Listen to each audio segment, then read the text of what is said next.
Hello, good morning. Welcome back to our channel. എന്തൊക്കെയുണ്ട് വിശേഷം? എല്ലാവരും സുഖമായിട്ടിരിക്കാമെന്ന് വിചാരിക്കുന്നു. വിഷ്വൽസൊക്കെ കാണുമ്പം എന്തോ ഒരു ഫങ്ഷൻ അല്ലേ, എന്തോ ഒരു കാര്യം പോലെ തോന്നുന്നുണ്ടാവും. അപ്പോൾ ഇതൊരു ഹാപ്പി ആയിട്ടുള്ളൊരു ഫങ്ഷൻ്റെ കാര്യമോ അങ്ങനെയൊന്നും അല്ല കേട്ടോ. നമ്മളെ ഇക്കാൻ്റെ വല്യമ്മച്ചി ഉണ്ടായിരുന്നല്ലോ, നിങ്ങൾ വീഡിയോസിലൊക്കെ കണ്ടിട്ടുണ്ടാവില്ലേ. അപ്പോൾ വല്യമ്മച്ചി നമ്മളെ വിട്ട് പോയി. അപ്പോൾ ഉമ്മച്ചിൻ്റെ മൂന്നിൻ്റെയൊക്കെ അതിൻ്റെ പന്തലും കാര്യങ്ങളൊക്കെ ആയിരുന്നു നിങ്ങളെ കണ്ടത്. നമ്മളെ വീഡിയോ സ്ഥിരമായിട്ട് കാണുന്ന ആൾക്കാർക്കൊക്കെ ഉമ്മനെ പരിചയം ഉണ്ടാവും കേട്ടോ. ഇക്കൻ്റെ ഉമ്മൻ്റെ ഉമ്മയാണ്. അപ്പോൾ നമ്മളെല്ലാ കാര്യങ്ങളിലും എന്തായാലും ഉമ്മമ്മമാരൊക്കെ ഉണ്ടെങ്കിൽ കൂടെ ഉണ്ടാവുമല്ലോ. പിന്നെ പ്രത്യേകിച്ച് നമ്മളെ വീടിൻ്റെ കാര്യങ്ങൾ നമ്മളെ തൊട്ടടുത്ത് തന്നെ ആയതുകൊണ്ട് നമ്മളെ വീടിൻ്റെ കട്ടില വെപ്പ്, പിന്നെ പാല് കാച്ചൽ, ഫിസിക്കുട്ടൻ്റെ ബർത്ത്ഡേ, അങ്ങനെ ഇവിടെ നിന്ന് നടത്തിയ ഫങ്ഷനുകൾ, നോമ്പുതുറ, അങ്ങനെ തുടങ്ങി എല്ലാ കാര്യങ്ങളിലും ഉമ്മ ഉണ്ടായിരുന്നു. അപ്പോൾ നമ്മളെ വീഡിയോസൊക്കെ എല്ലാ വീഡിയോസിലും വല്യമ്മേൻ്റെ ഒരു സാന്നിധ്യം ഉണ്ടായിരുന്നു. അപ്പോഴും അങ്ങോട്ട് വിശ്വസിക്കാൻ പറ്റണില്ല. നമുക്ക് പലപ്പോഴും ഉണ്ടല്ലോ, നമ്മൾ ഈ മൂന്നിൻ്റെ അന്നൊക്കെ ഉണ്ടല്ലോ, വല്യമ്മേൻ്റെ മൂന്നാണ്, വല്യമ്മേൻ്റെ പരിപാടികളാണ് നടക്കുന്നത്, അങ്ങനെ നമുക്ക് തോന്നുന്നേയില്ല. എനിക്ക് മാത്രമല്ല കേട്ടോ, ഒരുപാട് ആൾക്കാർ എല്ലാവരും പറയുന്നത് അങ്ങനെ. വിശ്വസിക്കാൻ നമുക്ക് പറ്റണില്ല. ഉമ്മ അവിടെ എവിടെ ഉണ്ട് എന്നുള്ളൊരു തോന്നലാണ് നമുക്ക് ഉണ്ടായിരുന്നത്. അപ്പോൾ ഉമ്മേൻ്റെ കൂടെയുള്ള കുറേ നല്ല മെമ്മറീസ് മാത്രമാണ് നമുക്ക് ബാക്കിയുള്ളത്. അപ്പോൾ ഞാൻ ആദ്യമായിട്ടാണ് ഒരു മരണം ഇങ്ങനെ കണ്ണിൻ്റെ മുന്നിൽ കാണുന്നത് കേട്ടോ. വല്യമ്മച്ചി ഭയങ്കര പീസ്ഫുള്ളിയാണ് മരിക്കുന്നതൊക്കെ. അപ്പോൾ എന്താണെങ്കിലും അങ്ങനെ വല്യമ്മച്ചീൻ്റെ കാര്യങ്ങളൊക്കെ കഴിഞ്ഞു. ഇപ്പോൾ 10 ദിവസമായി ഞാൻ ഈ വീഡിയോ ചെയ്യുമ്പോഴത്തേക്ക്. അപ്പോൾ മരണത്തിൻ്റെ ചടങ്ങുകളും അതിൻ്റെ കാര്യങ്ങളും എല്ലാം കഴിഞ്ഞു. എല്ലാവരും പോയി. ഇപ്പോൾ നമ്മളൊക്കെ മാത്രമായി. എല്ലാവരും ബാക്ക് ടു നോർമൽ റൂട്ടീനിലേക്കൊക്കെ വരാൻ ശ്രമിച്ചുകൊണ്ടിരിക്കുകയാണ്. നമുക്കിപ്പം നമ്മളെ ലൈഫിൽ എന്തൊക്കെ തന്നെ സംഭവിച്ചാലും ആരൊക്കെ വന്നാലും പോയാലും എല്ലാം ബാക്ക് ടു നോർമൽ ആവും എന്നുള്ളൊരു എന്താ പറയുക, ആ ഒരു റിയാലിറ്റി നമ്മൾക്ക് മനസ്സിലാക്കുന്നത് ഇപ്പോഴാണ് കേട്ടോ. അപ്പോൾ വല്യമ്മച്ചി പോയി. വല്യമ്മച്ചിൻ്റെ കുറേ മൂന്നും അങ്ങനത്തെ കാര്യങ്ങളൊക്കെ കഴിഞ്ഞു. എല്ലാവരും പോയി. അപ്പോൾ എല്ലാവരും തിരിച്ച് ബാക്ക് ടു നോർമലായി. നമ്മൾ ഇങ്ങനെ തോന്നൂലേ, നമ്മൾ മരിച്ചു പോയാൽ ഒന്നും നടക്കില്ല എന്നൊക്കെ. പിന്നെ എല്ലാവരും ഭയങ്കര വിഷമിച്ചിരിക്കുന്നൊക്കെ അതൊക്കെ വെറുതെ ആണെന്നും, എല്ലാവർക്കും ചില സമയത്ത് വിഷമം വരും, ഓർമ്മകൾ വരും എന്നല്ലാതെ എല്ലാവരും മൂവ് ഓൺ ആവണം അല്ലേ. അല്ലാതെ എല്ലാവരും ഇങ്ങനെ ഡിപ്രഷൻ അടിച്ചിരിക്കൂലേ. അപ്പോൾ എല്ലാവരും ഒരുവിധ ആൾക്കാരൊക്കെ മൂവ് ഓണായി. എന്നാലും ചില നേരത്തൊക്കെ ഇങ്ങനെ സങ്കടം വരും, പ്രത്യേകിച്ച് മക്കൾക്ക്. അങ്ങനെ ചില സമയത്തൊക്കെ ഇങ്ങനെ ഓർമ്മകൾ വരും, ഓരോ കാര്യങ്ങളൊക്കെ. എന്താണെങ്കിലും അത് കുറച്ച് ദിവസമൊക്കെ കഴിഞ്ഞതിന് ശേഷമാണ് കേട്ടോ ഞാനിപ്പം വീഡിയോ ഒക്കെ എടുക്കാനുള്ളൊരിത് ആയത്. ഇപ്പോൾ നമ്മൾ എന്താ പറയുക, ഞാൻ കുറച്ച് ദിവസം ക്ലാസ്സും ഒക്കെ ലീവാക്കിയിട്ടുണ്ടായിരുന്നു. അപ്പോൾ അതെല്ലാം കഴിഞ്ഞൊന്ന് റീസ്റ്റാർട്ട് ചെയ്യുകയാണ്. അപ്പോൾ നമ്മളെ വീട്ടിൽ കുറേ ദിവസമായിട്ട് കുക്കിങ്ങോ പരിപാടികളോ ഒന്നും ഉണ്ടായിരുന്നില്ല കേട്ടോ. എല്ലാം ആ വീട്ടിൽ നിന്നായിരുന്നു കേട്ടോ, തറവാട്ടിൽ നിന്നായിരുന്നു. അതായത് വല്യമ്മച്ചി ഉണ്ടായിരുന്ന വീട്ടുണ്ടാവുമല്ലോ, അമ്മായിയും അമ്മാവനൊക്കെ താമസിക്കുന്ന വീട്ടുണ്ടാവില്ലേ, അവിടെ നിന്നൊക്കെ ആയിരുന്നു. അപ്പോൾ എല്ലാം കഴിഞ്ഞിട്ട് നമ്മൾ ബാക്ക് ടു നോർമൽ ആവുന്നൊരു ഡേ ആണ്. ബ്രേക്ക്ഫാസ്റ്റും കാര്യങ്ങളൊക്കെ കഴിഞ്ഞ് എല്ലാവരും പോയതിന് ശേഷം എനിക്ക് കുറേ തുണി മടക്കാനുണ്ടായിരുന്നു. അപ്പോൾ ഞാൻ ഇന്നലെയൊക്കെ കുറേ അലക്കിയിട്ടുണ്ടായിരുന്നു. അപ്പോൾ അതൊക്കെ വിരിച്ച് ഉണക്കി വെച്ചിട്ടുണ്ടായിരുന്നു. അപ്പോൾ ആദ്യം തന്നെ തുണിയൊക്കെ മടക്കുക, വീടൊക്കെ ഒന്ന് വൃത്തിയാക്കുക, കാര്യങ്ങളൊക്കെ ചെയ്യുകയാണ്. അപ്പോൾ നമ്മൾ വീട്ടിൽ ഇഷ്ടം പോലെ ആൾക്കാർ വരികയും പോവുകയൊക്കെ ചെയ്യുമല്ലോ. അപ്പോൾ നമ്മളെ വീടൊക്കെ കുറച്ച് എന്താ പറയുക മെസ്സായിരുന്നു. അപ്പോൾ ഞാൻ കുറേശ്ശെ എല്ലാ ദിവസവും നമ്മളിങ്ങനെ ക്ലീൻ ആക്കുന്നുണ്ടായിരുന്നു. അങ്ങനെയൊക്കെ. പിന്നെ ലോണ്ട്രിയൊക്കെയാണ് കുറച്ച് പെൻഡിങ് ആയിപ്പോയത്. അപ്പോൾ അതൊക്കെ ഒന്ന് ചെയ്യാണ്. പിന്നെ ഇന്നത്തെ വീഡിയോക്ക് ഒരു എനർജി കുറവുണ്ടാവും കേട്ടോ. കാര്യം ഞാൻ ഈ വിഷ്വൽസും കാര്യങ്ങളൊക്കെ കണ്ടുകൊണ്ട് എനിക്ക് ഇതിലും കൂടുതൽ എനർജി എടുക്കാൻ പറ്റുന്നില്ല. ഞാനൊരു 2-3 തവണ മാറ്റി വോയിസ് എടുക്കാനൊക്കെ നോക്കി, പക്ഷേ ശരിയാവുന്നില്ല. അപ്പോൾ ഈ ഒരു വീഡിയോ നിങ്ങൾ ക്ഷമിക്കുക കേട്ടോ. പിന്നെ അത്യാവശ്യം പണികളും കാര്യങ്ങളൊക്കെ കഴിഞ്ഞു. പിന്നെ ഞാനന്ന് ഇവിടെ ഫുഡ് ഉണ്ടാക്കിയത് പച്ചക്കായ മെഴുക്ക് പുരട്ടി, പിന്നെ ഒരു ഫിഷ് കറിയും സോയാബീൻ ഫ്രൈയും ആണ്.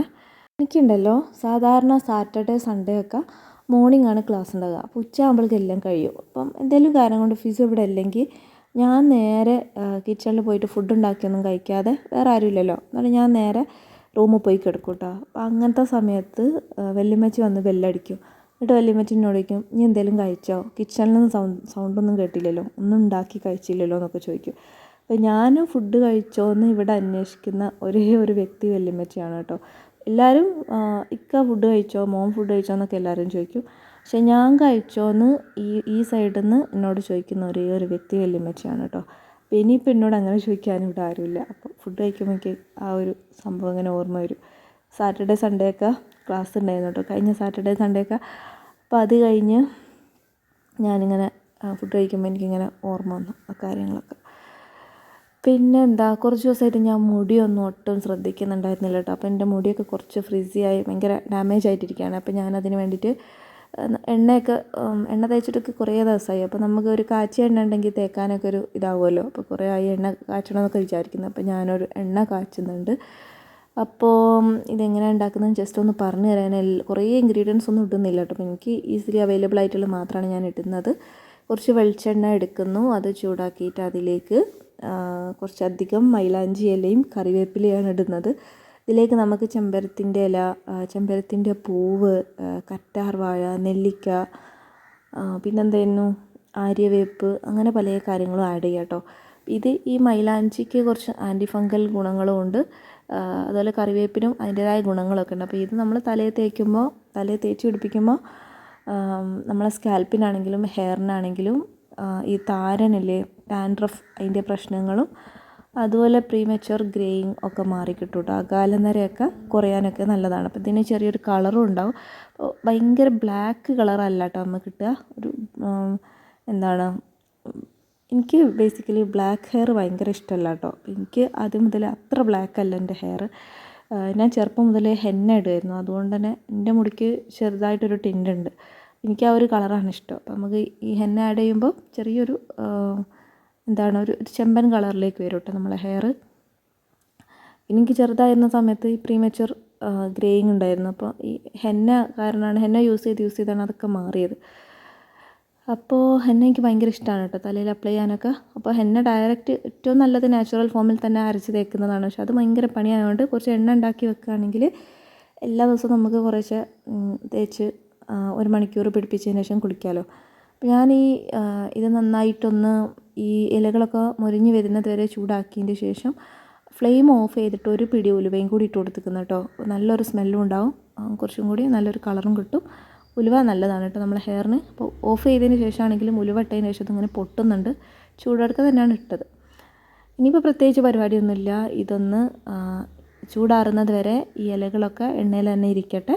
എന്നിട്ട് നമുക്കത് അരിച്ചിട്ട് ഒരു പാത്രത്തിലേക്ക് മാറ്റി കൊടുക്കാം, നന്നായിട്ട് ചൂടാറിയതിന് ശേഷം. പിന്നെ തലയിൽ തേച്ച് കുളിക്കുക, അങ്ങനെ തന്നെ. അപ്പോൾ